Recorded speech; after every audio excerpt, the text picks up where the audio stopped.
For me now, it's again stripping it back and being like, okay, so what is my purpose within this running space? For me now, it's about being able to inspire people, ordinary people, to achieve extraordinary things, and that's the motto that I live by every day now when it comes to this running thing. Are you a pure headphones in, or are you sometimes headphones out? I think both play a really important part. I think I've only ever planned a set once in my life. Played Ministry of Sound, planned the whole set the night before. I went in the studio, I practiced the set. I said, okay, great, I've got this down to a T.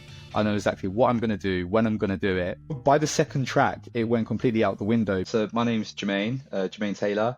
I'm based in London, been in London for about 9-10 years now. I'm a runner, I'm a dancer, and I'm a DJ. So yeah, very much into anything active, but also love my music.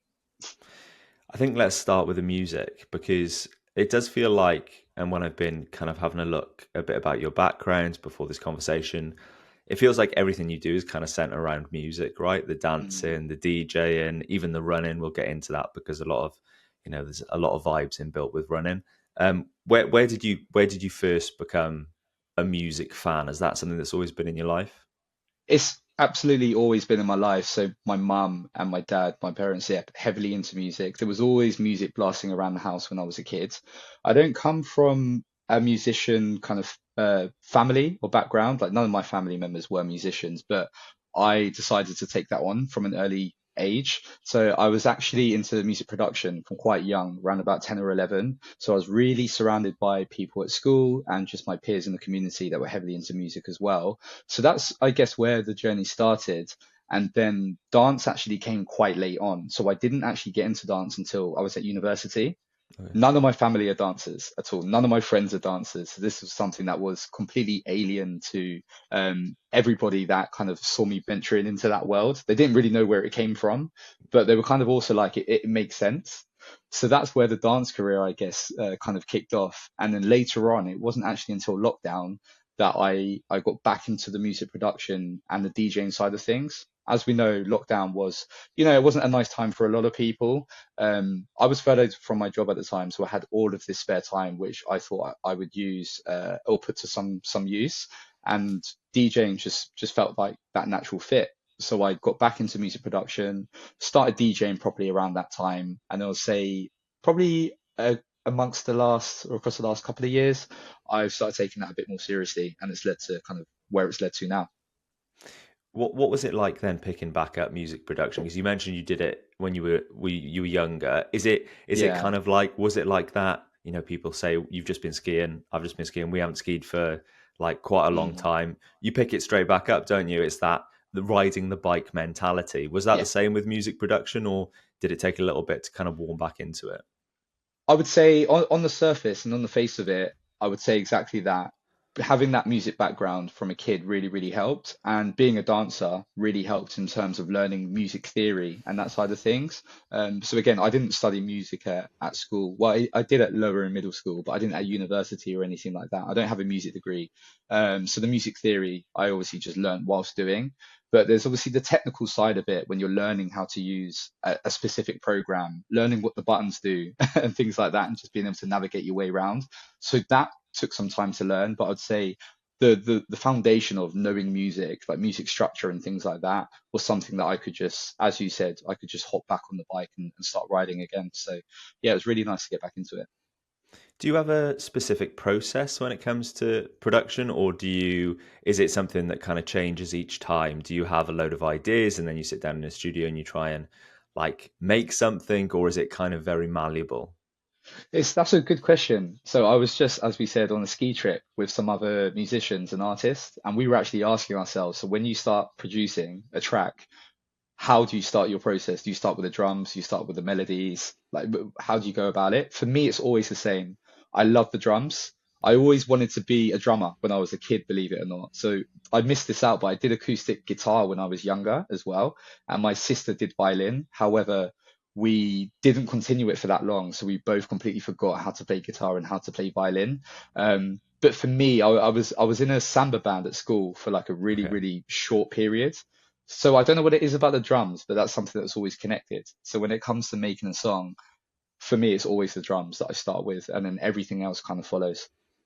I like that as well because that kind of leads into that the dancing side of what you do, right? Because I guess when it comes to dancing, it's always about that beat, and a lot of the time that beat Yeah. is the drum. So it almost Yeah. feels like you're always coming back to that drum, if that makes sense. 100%. Yeah, as you said, it's kind of like the heartbeat of any track, really. Yeah, It determines the tempo, it determines the mood, the feel of the track.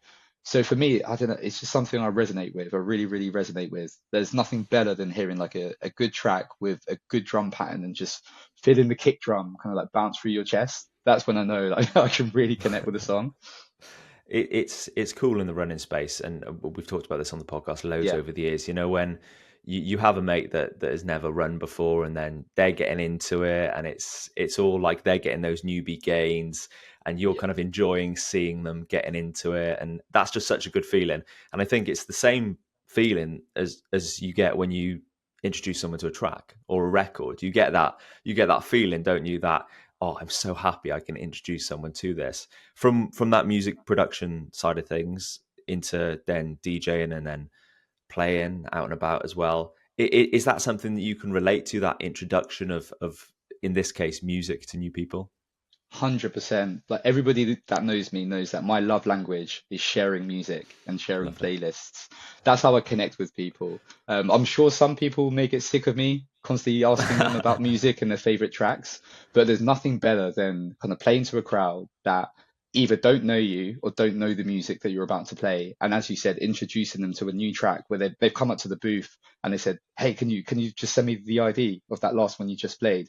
Or if you see somebody holding up a Shazam as you're playing a certain song, that's how you know you've made it. So yeah, absolutely love introducing people to new music.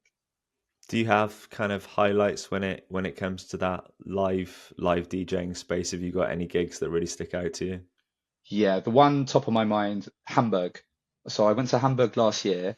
I was booked because I predominantly play within kind of like the UK garage space, but I Yeah. do still venture up to grime, dubstep, jungle. I usually play within like the 140 to kind of 160 BPM range, but heavily involved in the UK music rave scene.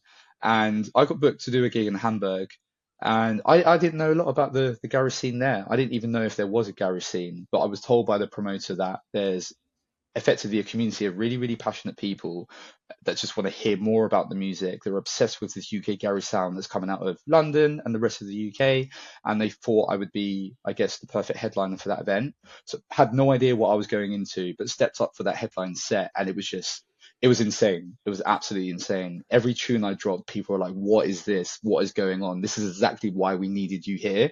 And the venue itself as well was a really, really small, intimate venue. And for me, they're the best ones because you can really connect with the crowd, you can gauge their reactions, and you can also just you can tell them a story and a narrative that really gets them excited about your set and what you're playing. So for me, that was a standout for sure. It must be quite rewarding as well. Like you mentioned, kind of the music coming out of the UK with what you play, being able to go abroad and share that abroad as well, and being like, hey, this is what we do in London. That's got to be quite a good feeling. Yeah, 100%, 100%. I would say second to that, because this is obviously fresh in my mind coming back from the ski trip in Avaraz, but we did a pop-up set on the last day of the last day of the festival that we were there at least anyway, with Tabasco and Silk, and we actually had Kilimanjaro step up to Oh, do some sick. of the back-to-back with us as well. And it was just a complete house party vibe. There were no rules. We were like, we're just gonna feed off of each other. We don't know what each other's gonna play, but we're just gonna make it the most amazing night that we've ever had. And yeah, that was up there. And again, me being able to bring that London identity and that London element, dipping into grime, dipping into garage. I know a few of the other guys obviously pulled out some of that as well, but being able to share that with the rest of the festival was just, yeah, it was amazing. And yeah, really, really good time. And they're sometimes the best moments, right? And I think that this can apply to everything in life. But those moments that aren't 100% planned, like those Yeah, moments where somebody just steps up or somebody's got a USB and they like, yeah. can I? And it's like they're the moments that you kind of remember because you can go into a set and plan and plan and plan. And I'm sure that is something that you've done over the years. But often it's like I say, it's those moments Yeah, where somebody steps up or somebody yeah. hands you a track and you're like, let's just see. Completely agree. And speaking on the point about planning, I think I've only ever planned a set once in my Oh, life. right. Okay. So I think it was in maybe 2000 or 2022. I think I played Ministry of Sound, and I was like, okay, this is a big moment. I need to make sure I get it right. I planned the whole set the night before. I went in the studio. I practiced the set. I said, okay, great. I've got this down to a T. I know exactly what I'm going to do, when I'm going to do it. From by the second track, it went completely out the window because I saw that the crowd was reacting a certain way to something which I didn't think they would.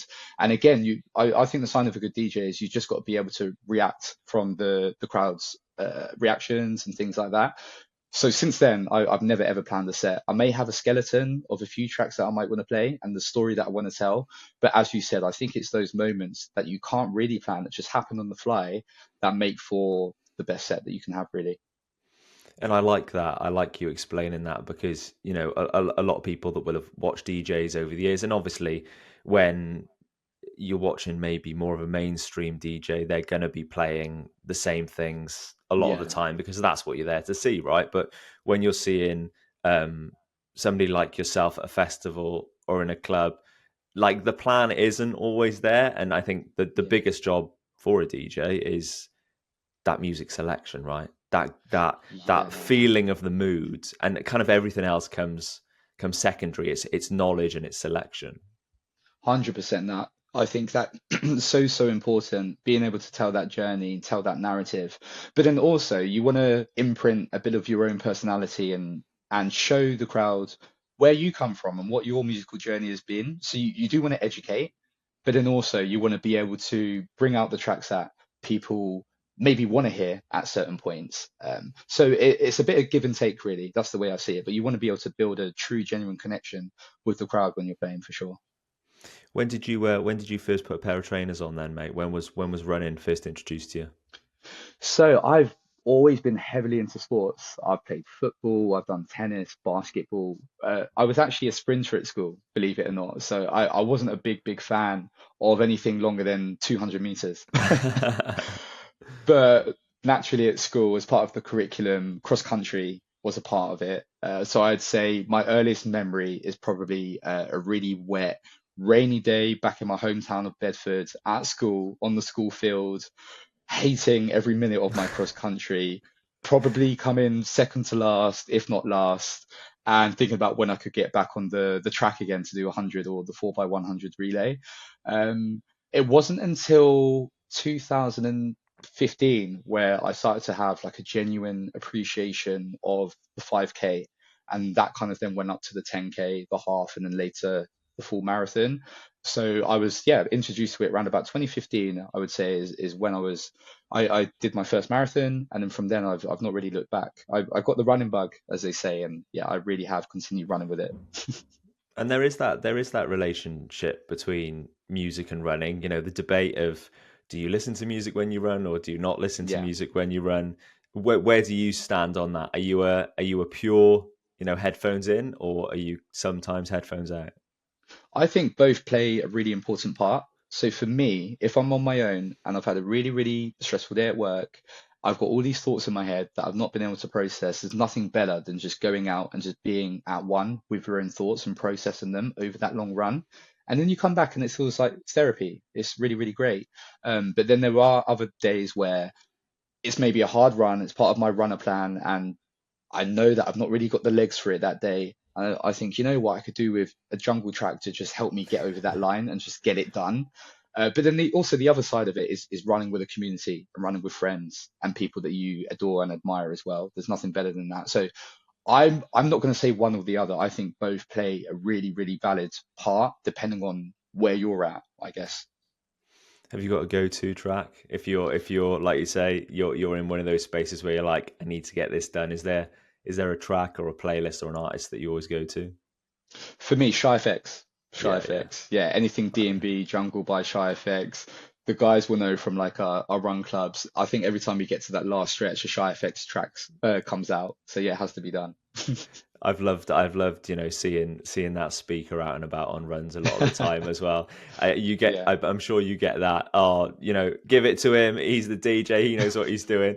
There's pressure on that though, isn't there? When there people is. start shouting at you like, you're like, oh God, is this the right one to Yeah, play? 100%. It's funny because it's kind of relatable to obviously when I play out as well. Yeah. There's nothing worse than either playing a track out or playing a track at Run Club and it's just going down like a lead balloon. So yeah, there's a lot of pressure, but it's all part of the fun, right? And I think music, it's a universal language. It's going to get people going regardless. And the feedback's been all right so far. So I like to think I'm Yeah, doing an perfect. okay job. I think the feedback's been pretty good. And one thing I would say, if people don't follow you on Instagram and they are listening to this, there's a description in the description. There's a link to Jermaine's Instagram.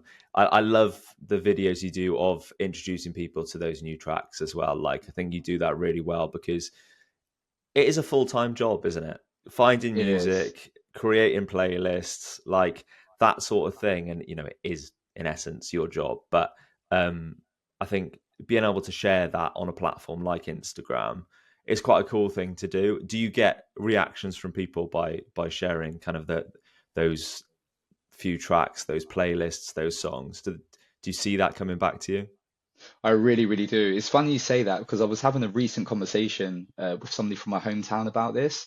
Because of course you have the people that they use social media, they're avid social media users, and they actively engage. But then I recognize that you also have the passive users. They'll Yeah. never really pop up, they'll never really comment or like or engage, but your content is still very, very useful and valuable to them. And I think I first noticed this when it was actually somebody within the dance space came up to me at one of our dance competitions and was like, mate, those videos that you do, they're incredible. You don't understand how many tracks I've saved from those videos that you do each day. I was like, really? I was like, I've never seen your name pop up. I didn't even realize that those videos were useful for you. And it was like, you don't understand. I was like, I'll wait for one of those videos so I can bulk up my playlist.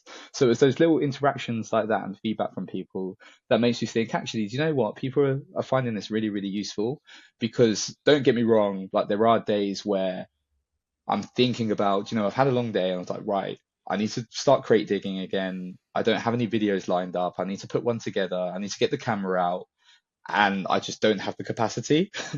But then hearing feedback like that really helps me to understand why I'm doing it. And it really helps to fuel that, I guess, commitment to it as well and that drive.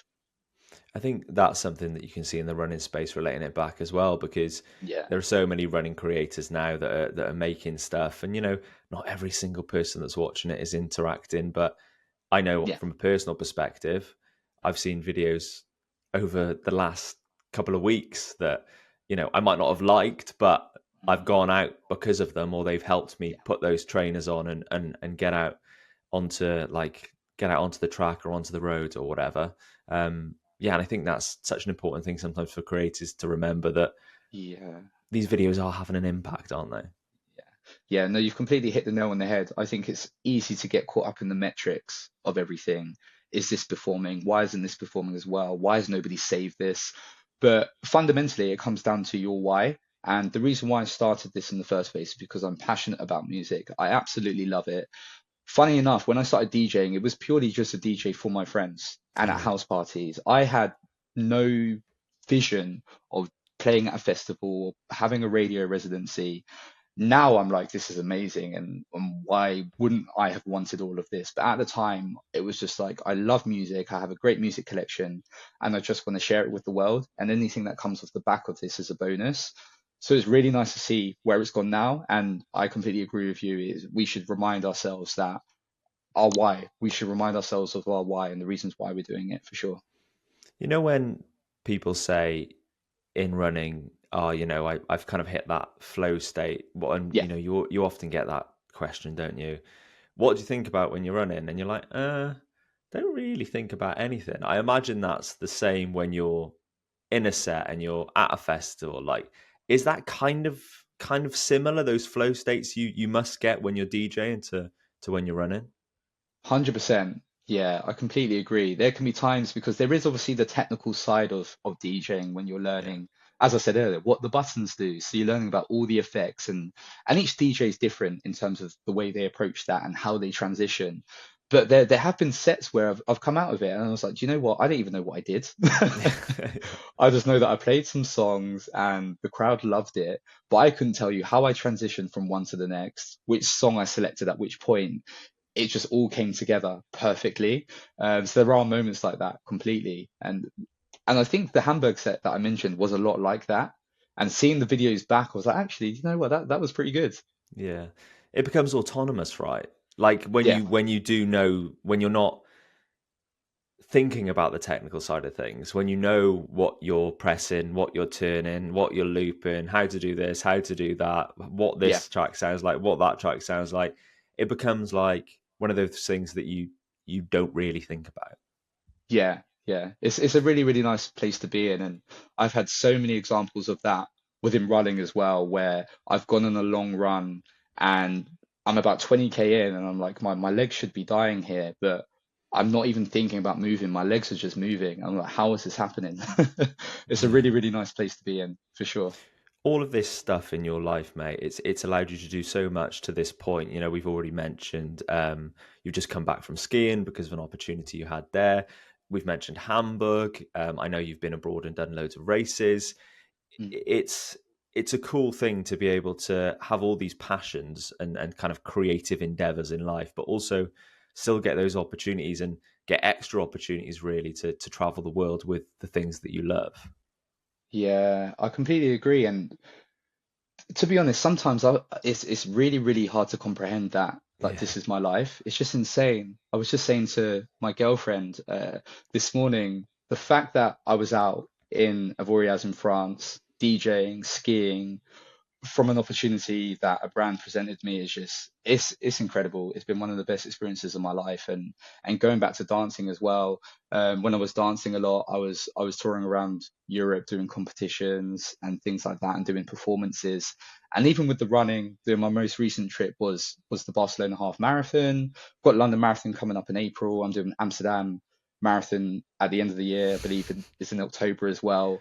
It's just incredible that I can live my passions, the running, the dancing, the DJing, and I get to travel the world off the back of it as well and just meet really, really cool and inspiring people.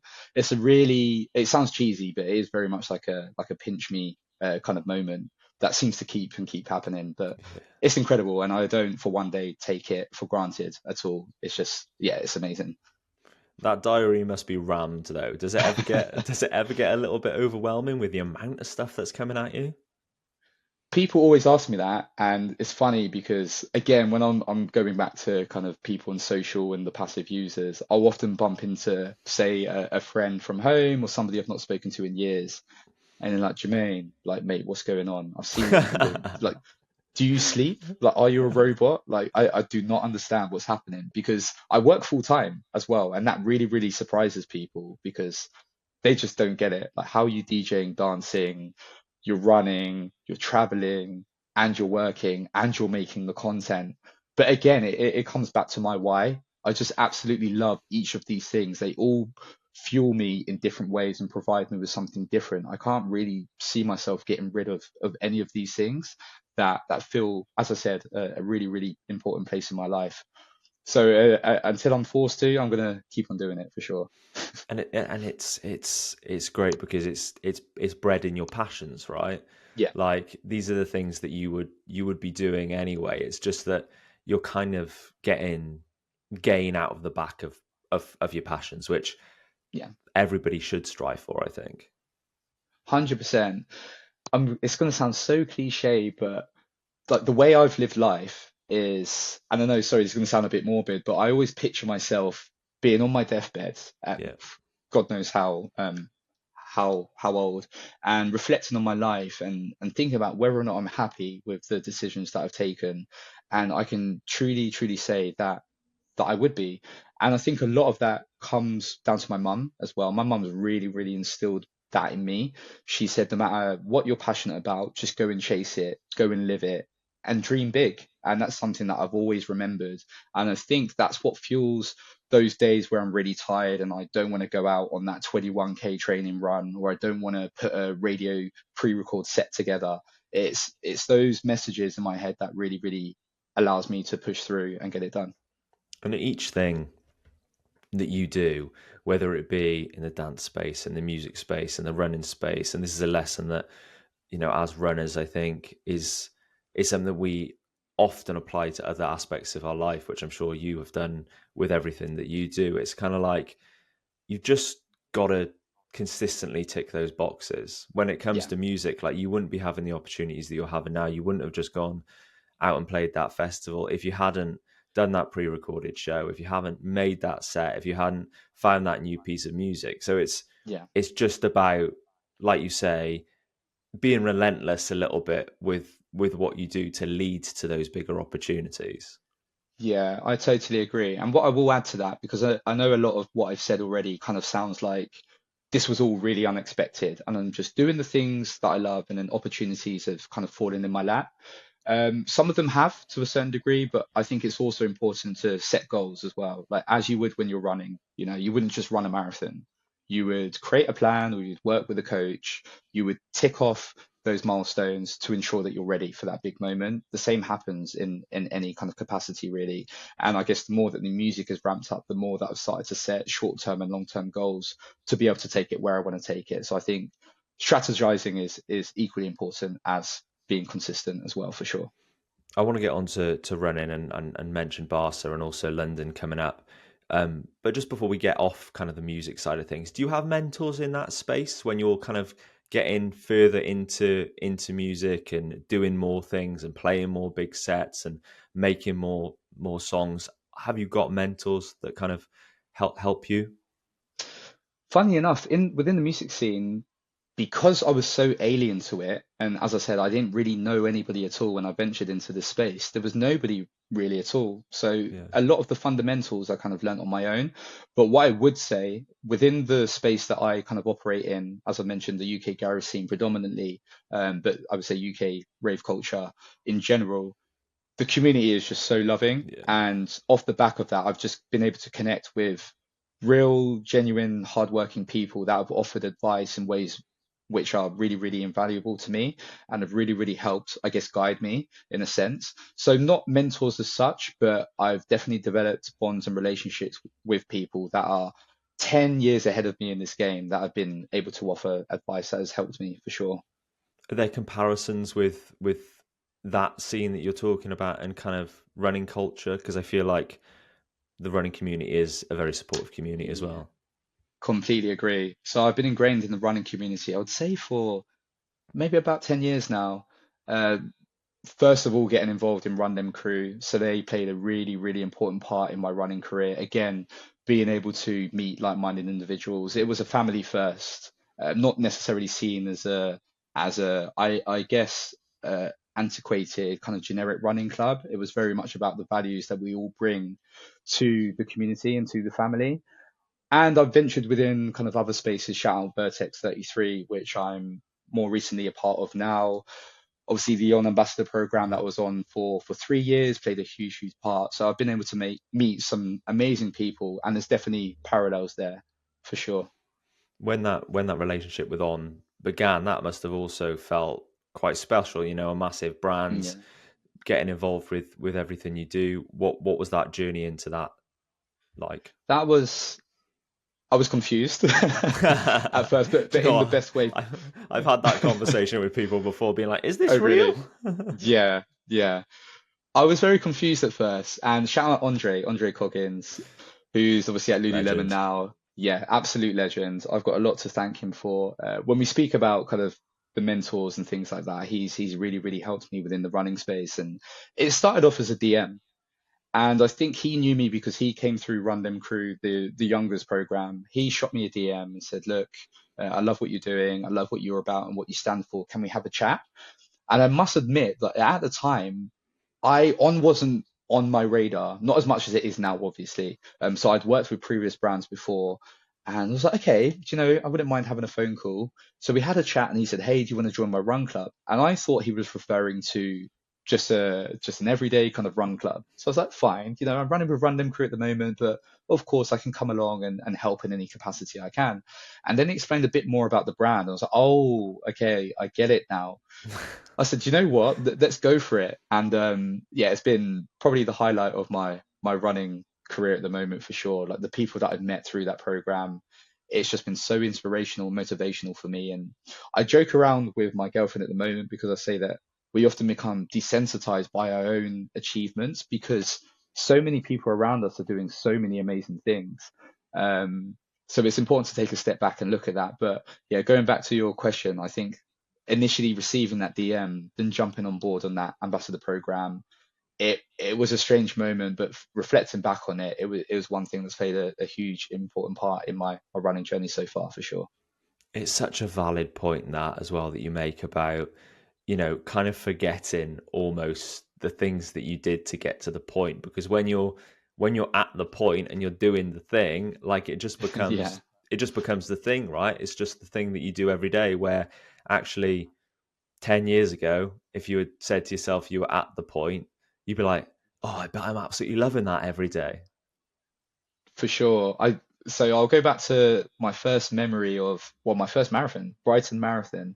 I did it in, I believe it was 2014 or Okay. 2015. I was playing semi-pro football at the time. It was an ex-girlfriend that got me into the event. So she said, "Look, I'm going to do Brighton Marathon. Do you want to do it with me?" So I thought, great. I'm a semi-pro footballer. I'm super fit. It's going to be a piece of cake. That couldn't be any further from the truth. I think it was about 16 or 17 miles, completely hit the wall. It took me about 5 hours. And I genuinely believed at that point that that was the worst thing that I'd ever done in my life. But me being me, I was like, okay, if I can take this seriously and I can start training, let's see where it can take me. So it's in those moments where I first laced up those shoes to do a marathon. I never would have thought I would have gone through this journey now. And as you said, I think it's really, really important to step back and take a look at those moments which have helped nurture me, I guess, and take me to the place that I'm in. And I'm very, very fortunate to be in. Let's flip between the last race and the next race. Then you mentioned Barca half. How was that experience? And then we'll get on to London. Barca half was one of my favorite half. Well, actually, no, it's my favorite half marathon race I've ever done. First of all, I love the city. Barca's like my second home. To anybody that knows me, they know how much I adore that place. But also, it was just incredible having so many of the community from London out there. I was bumping into, like every other person, I felt I was bumping into somebody I knew, which was absolutely amazing. So be able to take that London kind of vibe and energy and feel to the Barca streets was great. The training, of course, just went really, really well. So that helped. It was just everything about it. Running with my girlfriend. So she recently just got into running only about a year and a half ago. She just smashed her marathon over in Barca again, by the way, last So week. So shout out to her. But everything about it, I think, just came together. It was the training, it was the atmosphere, it was the weather, it was the people. It was just an incredible experience and one that I'll definitely remember for the rest of my life. something I've picked up on is your passion for London. Obviously, we've talked about it when it comes to the music side of things and Yeah. going and sharing kind of what London has meant to you in that space, but also, you know, you've just mentioned it there, going to Barca and seeing so many people from the London running scene over there Mm, doing amazing things. And obviously, the next race is London Marathon. yeah. Forgive me, mate. Is this the first time you've done London? How many times have you done it before? Or where are It'll we at? be Sure, it will be my second. I did it in Okay. 2017, so it'll be my Okay. second attempt. But yeah, So all what good. was it? What was it like that first time, and then leading into to this time? What were we like 5 weeks away, something like that? Now, how are you kind Yeah, of feeling? There we yeah. go. There's So the exhale. It's like, oh yeah, it's 5 weeks. Oh god. I know. So the first time I did London, I would say it was a bit of a disaster if I look at it in terms of a performance sense. Okay. But then if I think about it in terms of the experience, it was actually one of the best. There were a couple of reasons for that. So going into it off the back of Brighton, where I mentioned was a complete car crash of a story, I said to myself, okay, great. I got in through the ballot for London that year, which I didn't expect, of course, Never met because it's anyone so that hard to has. do. I know, right? First attempt as well, First which one. was insane. Oh, insane. So I thought, okay, great. I need to train. Me being me, I put it off for so long. I didn't start training until I believe it was February, like late Feb. I went into it. I really, really wasn't prepared, but I was still determined to beat my Brighton time. In my head, I just had sub 4, which was like, I don't know why I plucked that out. I know at the time, I know a lot more now from being on my running journey, but at the time, that's often, I would say, a target that people give themselves for a marathon that they could be proud of. So I was like, okay, a sub 4, I'll be happy with that. I wasn't prepared for a sub 4. So what actually happened was my taper didn't go well at all. Well, the training didn't go well, seeing as though I only started a month and a half, 2 months out. I got to about 10K in, and no word of a lie, I cramped up in both of my quads and both of my calves. And I thought my race is completely done. I don't know what to do Yeah. at this stage. I'm only 10K in. I don't know if you know Susie Chan, but I Yeah. bumped into her. She was pacing that year. She saw me struggling on the sidelines and she said, "Are you okay?" And I said, "No, I don't know what to do. I've cramped up absolutely everywhere. I might need to drop out, but I'm embarrassed." She said, "Okay, I've got some salt that can help you get rid of the cramp and some caffeine. Do you want some?" I was like, "Okay, I'll give it a go." So I gave that a go and I said, you know what? I'm going to switch off my watch.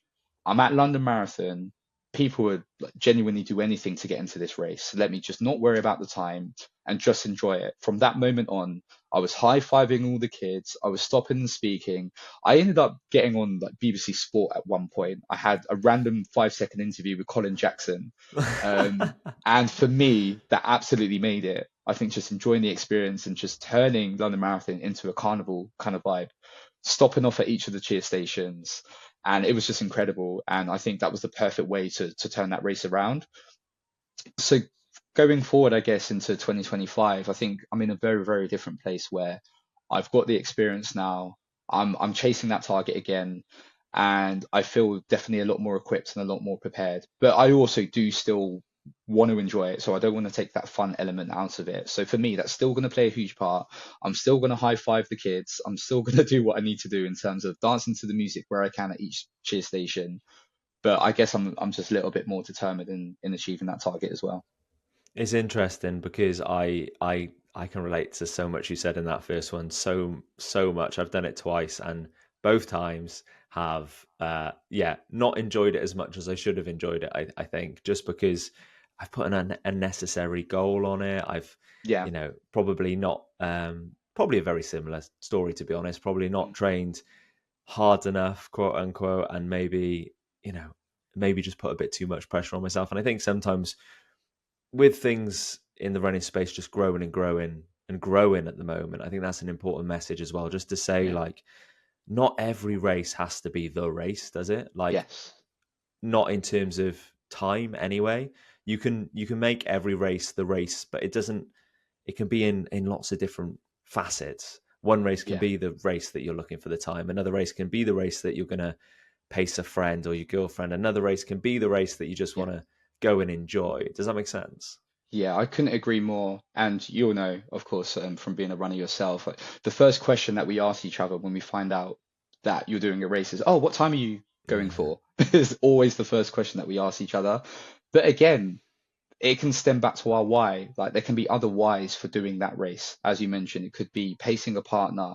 It could be for a traveling experience. You just want to see the sights in a way that or the streets of London that you've never been able to do in a way before. But there are a multitude of reasons why people do races. And the competitive spirit in me, I guess, does always naturally stem back to the what time am I going to get? But again, I think if you have a secondary reason in there, or even a third reason in there for the reasons why you're doing that race, I think it's important sometimes to switch off that competitive side of you and just say, for me, this race is going to be about something different, and then really trying to stick to that. Do you think everything you do is kind of complemented by not necessarily just the running, but you mentioned that growing up you were always very sporty. You mentioned kind of competitive football there as well.